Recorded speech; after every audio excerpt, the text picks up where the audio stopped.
On essaye aussi d'apporter aux patients un maximum de bien-être à ce moment-là.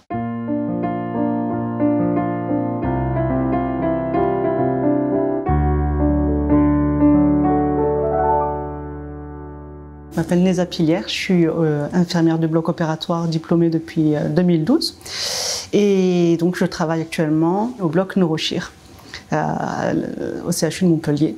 Donc nous, on voit le patient le matin quand il arrive dans le sas d'accueil. Il faut le mettre en confiance et avoir un climat bienveillant pour que l'entretien se passe au mieux. Donc là, on lui pose des questions de sécurité. Et on en profite pour savoir s'il a des zones d'ombre, de questionnement auxquelles on pourrait nous répondre à notre niveau. On essaye aussi d'apporter aux patients un maximum de bien-être à ce moment-là. Je me suis inscrite dans un cursus d'hypnose en 2015, donc j'ai eu la formation au CHU. Et mon objectif premier pour moi, c'était de pouvoir accueillir les patients et de les aider à passer ce moment-là qui est assez anxiogène aussi.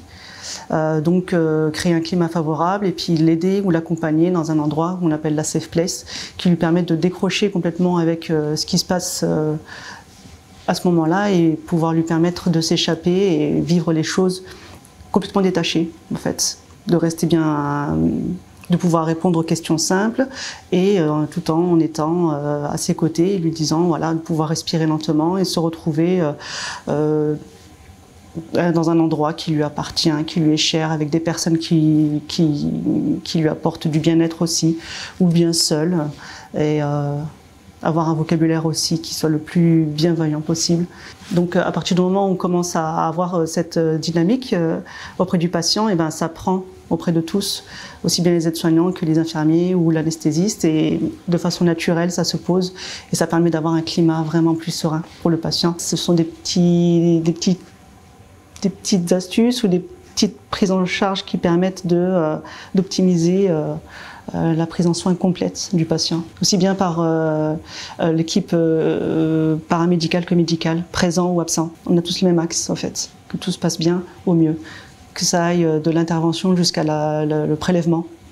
Quand on prend la pièce opératoire pour la faire partir à l'anapath, de faire en sorte qu'elle soit bien envoyée, dans les bonnes conditions, que ce soit une pièce qui soit réexploitable, avec les informations nécessaires, le document nécessaire à côté, et voilà, la transmission.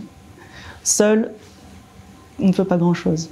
Mais quand on est au moins 2, voire 3, ou plus, on arrive à faire plein de choses. Ce qui compte, c'est d'être synchro. Puis, même si on ne sait pas, hein, quand on prend un patient en urgence, en fait, tout le monde trouve sa place. Et tout se déroule super bien parce qu'en fait, chacun arrive à apporter sa petite contribution. Voilà, on met tout dans l'œuvre. Voilà, travail d'équipe. C'est voilà, pour ça qu'aussi, je prends part à l'entretien pour les étoiles dans la mer parce que ça fait partie du circuit patient et que c'est un peu l'inconnu, le bloc opératoire. Laetitia a commencé à mettre en place cette association, c'est un peu venu à elle. En fait, c'était naturel. Elle connaît toutes les difficultés à accompagner les personnes malades, les difficultés dans le parcours aussi. Elle a commencé à créer les étoiles dans la mer et avec une belle équipe aussi, ouais. Et c'est une aventure humaine, une belle aventure humaine. Ça permet de récolter des fonds qui permettent d'améliorer chaque étape du patient. Jusqu'à ce qu'on souhaite la guérison et trouver le remède.